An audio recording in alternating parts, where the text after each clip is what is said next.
தருமபுரி அருகே வீட்டின் மேற்கூரை பெயர்ந்து விழுவதால் பலமுறை மனு அளித்தும் நடவடிக்கை எடுக்கவில்லை என பொதுமக்கள் குற்றம் சாட்டியுள்ளனர்.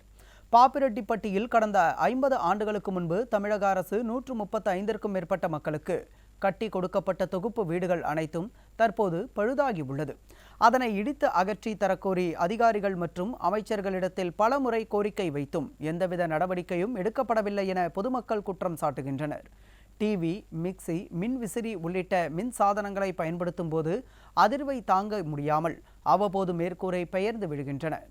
இந்நிலையில் மூக்காரெட்டிப்பட்டியில் சுரேஷ் என்பவரின் வீட்டில் மேற்கூரை திடீரென பெயர்ந்து விழுந்ததில் சிறுவன் அதிர்ஷ்டவசமாக உயிர் தப்பினார். எனவே புதிய வீடு கட்டித்தர உரிய நடவடிக்கை எடுக்க வேண்டும் என மாவட்ட நிர்வாகம் மற்றும் விடியா அரசுக்கு பொதுமக்கள் கோரிக்கை வைத்துள்ளனர்.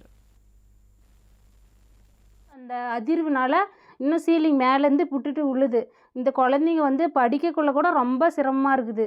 அதனால் நாங்கள் நிறைய டைம் இந்த மாதிரி வீடெலாம் ஃபோட்டோ பிடிச்சி நிறைய பெட்டிஷனும் கொடுத்து பார்த்துட்டோம். எந்த ஒரு நடவடிக்கையுமே இது வரைக்கும் எங்களுக்கு எடுக்கலைங்க சார். நாங்கள் 3 குழந்தைய வச்சிட்ருக்குறோம்.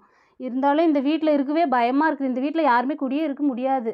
இதே மாதிரி தான் நாங்கள் உயிருக்கு உத்தரவாதம் இல்லாமல் வாழ்ந்துட்டுருக்குறோங்க சார். எங்களுக்கு இந்த வீடு புதுசாக கட்டி கொடுங்க.